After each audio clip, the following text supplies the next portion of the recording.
right, family. Yes, we are back again. Thank you so much for joining me. I appreciate each and every one of you. If you're already here, one thing you will do for us is hit the like button for us and support us with subscribe, okay? Be part of the family. I don't know. This platform, I mean, sometimes in a month, I'll check my analysis. Millions of people have views. But, yo, all of you should follow me. Then we know that we are one big family. Why are some of you, reluctant and, yo, I beg, follow me. I beg you, this one, I beg you, follow me.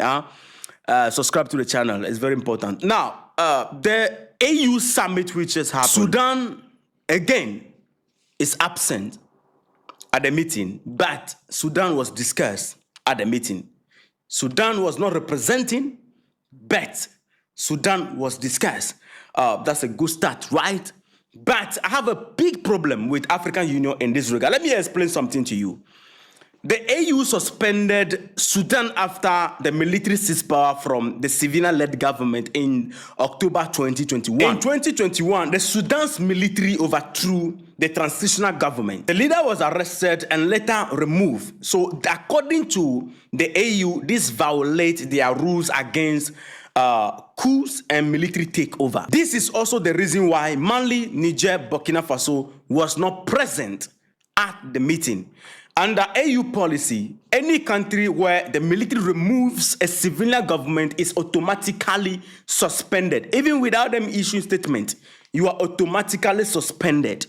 The African Union made it in such a way that so that it look like the African Union has zero tolerance policy for military coup, forced removal of elected or transitional civilian government. When this happens, the country is suspended from AU activities. You lose your right to vote or participate in AU meetings. The same rule applies to Mali, Burkina Faso, Niger, Guinea, and others under military coup d'etat. We cannot move forward without you understanding one lifeline of the conversation about the coup in Sudan. In Sudan, you see, African Union, you cannot allow two individuals to make decisions to affect the entire nation. You cannot be doing this. The military, the armed forces of Sudan, and the Janjaweed, which has become the Rapid Support Forces, these two were under the civilian government.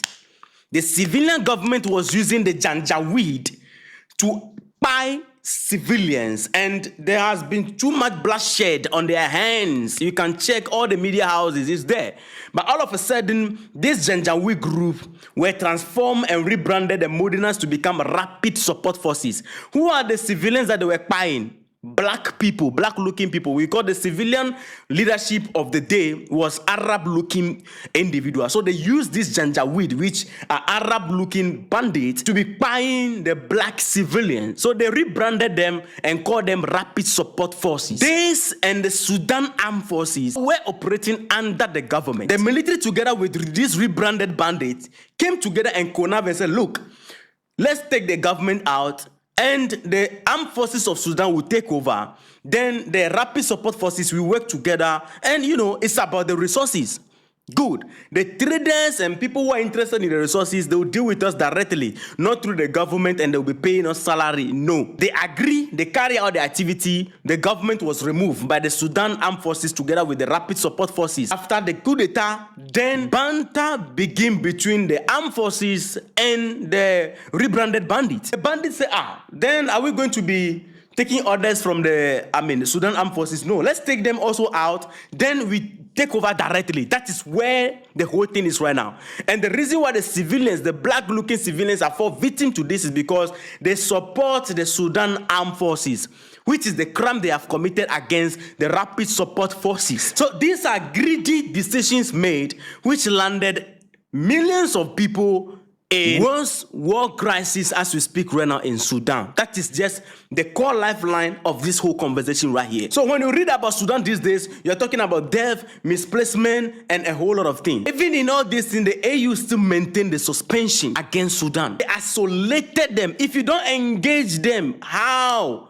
are we going to solve the problem? The African Union said Sudan must end the military rule, restore a credible civilian-led transition, stop violence against civilians, commit to election under civilian authority. Until this happens, Sudan remains suspended. How are you engaging them to ensure that this thing happens so that we save the life of civilians? So AU did not suspend Sudan because of the war alone, but the core reason of the suspension is military takeover, or let me say the absence of civilian government. Now, on the ongoing 9th African Union Summit in Addis Ababa, which is happening 13, 14, 15 February, according to a report from official sources, Sudan is on the summit agenda. That is one good thing, all right?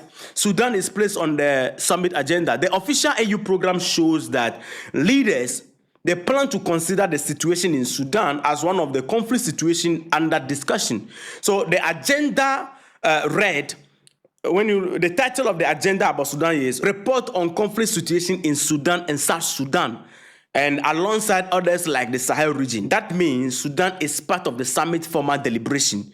It is not the main headline topic, but it's part of the menu. Now, when you read the detail, they say, oh, the leaders at the AU summit, at the closing of the summit, they call for peace in Sudan. African leaders and AU officials especially call for end of war across the continent, and they urge Sudan conflict to be ended. They need a permanent ceasefire and a whole lot of things. The AU Peace and Security Commissioner said the war in Sudan is one of the worst humanitarian crises globally. So Sudan was directly referenced in many statements by these people. But still, Sudan, even though mentioned, remain officially suspended from the African Union, even as the summit is taking place. If you segregate them and then you are not engaging these people, how can you solve the problem? You cannot hold a meeting and at the meeting, you all will come and then reading speeches that your PA have written to you. The thing some of you are reading at the summit is not even coming from you. You have no idea what you are reading. You just rehearse a lesson and you come and sit down and then you read it. Now we know all those things, so we are not going to be taking your words and be shouting that, hey, the message of John Dramani Mama was powerful. The message of, the Botswana president was powerful. The message, we are not going to do that. We are not going to, because the thing some of you come and sit there and talk are speeches written to you by your PA. It's not even coming from your head. So we are not going to be taking your words serious. How do you come and sit down to say that we call for peace? We call for peace, and so what? You need to take action to ensure that there is peace. This is your responsibility. Millions of people are dying. Daily people are dying in Sudan. And look like you people, you are just having meeting outside Sudan. You can't do that. You need to engage Sudan. Call the leaders to action. Call them. Engage them at the table. What is the problem? What can we do? Some of the international communities are foiling this whole thing in Sudan. You need to take steps to stop them because you are mandated. You are representing Africa. So everything happening on the continent of Africa, you are supposed to stand for civilians and people who will be affected by any decision made by few individuals with guns in their hands. You not go to Addis Ababa and be reading speeches and saying that we call for peace, and so what? After calling for peace, what else? What are measures put in place to make sure that the crisis in Sudan stops? Peace is not human being that you call, say peace, and peace you say, hey, I'm here. I say, okay, come, go to Sudan. No, it doesn't work like that. You take steps to maintain and make sure that there is peace in Sudan. Suspending Sudan will solve the problem? No. Bringing them closer will solve the problem? The answer is 70% yes. Because when you bring these people together, you engage them, you know the source of the problem. International communities, some of the Arab communities, because of the resources, they are fueling these individuals so that as they are fighting, they are benefiting from the resources. So African Union, you need to be responsible. The youth are not happy with you with this. And most of the time, when you go to meetings, you don't mention Sudan even as often. Sudan become the last thing on your agenda. All you care about is democracy, civilian government. When the people are dying and the military leadership cry, it doesn't care. So it means that anybody who have gun today can just wake up and then pick up gun, take over after removing the government, and then they are making the people suffer. You can't take any action to ensure that at least if it is military rule, the civilians' life should be preserved. You can't do that, African Union. If I take gun right now, I do coup d'etat right now, it means that whatever I want to do, I will do. African Union will not interfere. Oh, no. At least you should make sure that, the civilians' life at least are protected. They shouldn't be affected. That is why you represent the people. You are not representing the clergymen. Assuming there is coup d'etat right now, or let's say there is military takeover, and the civilian democratic government, the leader is being captured and something is happening, or maybe detained by the military, and the civilians are suffering, African Union is more concerned about the leader than the civilians. African Union will be more concerned about that one person than the civilians who are suffering. See, when there is revolution, we know. When there is coup because of greed, we know. And African Union, you are aware of that. Mali, Niger, Burkina Faso, by this time, you cannot keep these people suspended because you know the people are fighting to liberate themselves. So you need to help them, not to segregate them. African Union have a lot of work to do. You need a complete overhaul of your rules and regulations. African Union, the president of Ghana, you need to talk to your people. They should reform some of these things. We understand that one of the reasons why they suspend people whenever whenever there is coup d'etat is to discourage coup d'etat. We understand that, all right?